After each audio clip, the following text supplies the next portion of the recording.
మత్తయి సువార్త 5వ అధ్యాయము. జన సమూహములను చూచి కొండ ఎక్కి కూర్చుండగా ఆయన శిష్యులు ఆయన యొద్దకు వచ్చిరి. అప్పుడు ఆయన నోరు తెరిచి ఇలాగా బోధింపసాగెను.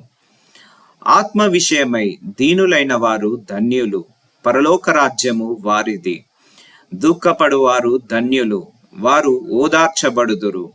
సాత్వికులు ధన్యులు, వారు భూలోకమును స్వతంత్రించుకొందురు. నీతి కొరకు ఆకలి దప్పులు గలవారు ధన్యులు, వారు తృప్తిపరచబడుదురు. కనికరము గలవారు ధన్యులు, వారు కనికరము పొందుదురు. హృదయ శుద్ధి గలవారు ధన్యులు, వారు దేవుణ్ణి చూచెదరు. సమాధానపరచువారు ధన్యులు, వారు దేవుని కుమారులనబడుదురు. నీతి నిమిత్తము హింసించబడవారు ధన్యులు, పరలోక రాజ్యము వారిది. నా నిమిత్తము జనులు మిమ్మును నిందించి హింసించి మీ మీద అబద్ధముగా చెడ్డ మాటలెల్లా పలుకునప్పుడు మీరు ధన్యులు. సంతోషించి ఆనందించుడి, పరలోకమందు మీ ఫలము అధికమగును. ఇలాగున వారు మీకు పూర్వమందుండిన ప్రవక్తలు హింసించిరి.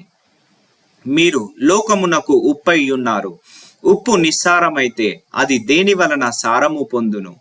అది బయట పారవేయబడి మనుషుల చేత త్రొక్కబడుటకే గాని మరి దేనికి పనికిరాదు. మీరు లోకమునకు వెలుగై ఉన్నారు. కొండ మీద నుండు పట్టణము మరుగై ఉండనేరదు. మనుషులు దీపము వెలిగించి కొంచెము క్రింద పెట్టరు, కాని అది ఇంట నుండి వారికందరికీ వెలుగిచ్చుటకై దీపస్తంభము మీదనే పెట్టుదురు. మనుషులు మీ సత్క్రియలను చూచి పరలోకమందున్న మీ తండ్రిని మహిమపరచునట్లు వారి ఎదుట మీ వెలుగు ప్రకాశింపనీయకుడి. ధర్మశాస్త్రమునైనను ప్రవక్తల వచనములనైనను కొట్టివేయవచ్చి తినని తలంచవద్దు. నెరవేర్చుటకే గాని కొట్టివేయుటకు నేను రాలేదు. ఆకాశమును భూమియు గతించిపోయిననే గాని ధర్మశాస్త్రమంతయు నెరవేరు వరకు దాని నుండి ఒక పుల్లైనను ఒక సున్నైనను తప్పిపోదని నిశ్చయముగా మీతో చెప్పుచున్నాను. కాబట్టి ఈ ఆజ్ఞలలో మిగుల అల్పమైన ఒకదానినైనను మీరి మనుషులకు అలాగున చేయ బోధించువాడెవడో వాడు పరలోక రాజ్యములో మిగుల అల్పుడనబడును.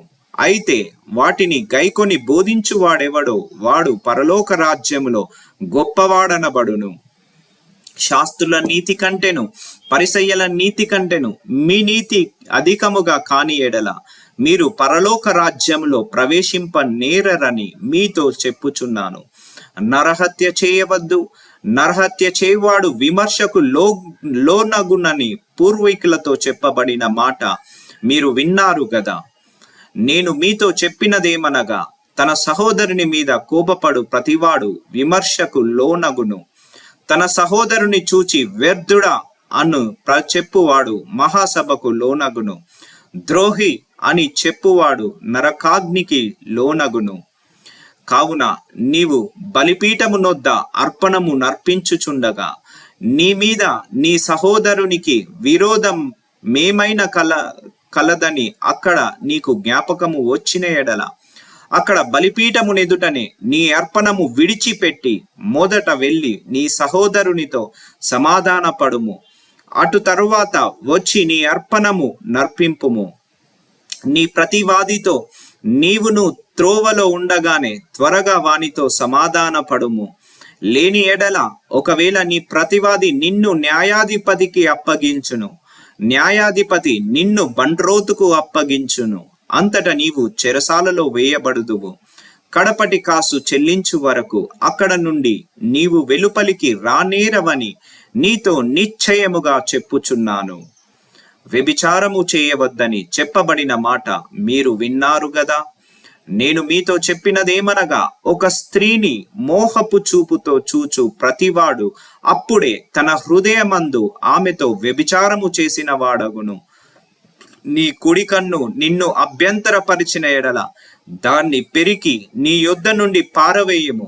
నీ దేహమంతయు నరకములో పడవేయబడకుండా నీ అవయములలో నొకటి నశించుట నీకు ప్రయోజనకరము గదా.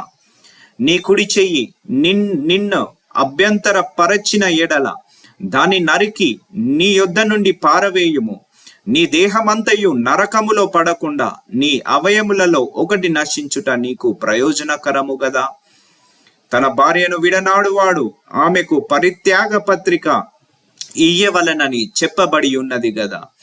నేను మీతో చెప్పినదేమనగా, వ్యభిచార కారణమును బట్టి గాక తన భార్యను విడనాడు ప్రతివాడును ఆమెను వ్యభిచారినిగా చేయుచున్నాడు. విడనాడబడిన దానిని పెళ్లాడువాడు వ్యభిచరించుచున్నాడు.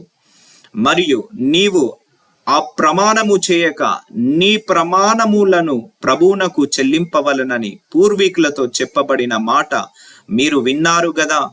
నేను మీతో చెప్పినదేమనగా, ఎంత మాత్రము ఒట్టు పెట్టుకొనవద్దు, ఆకాశము తోడనవద్దు, అది దేవుని సింహాసనము, భూమి తోడనవద్దు, అది ఆయన పాదపీఠము, యెరూషలేము తోడనవద్దు, అది మహారాజు పట్టణము. నీ తలతోడని ఒట్టు పెట్టుకొనవద్దు.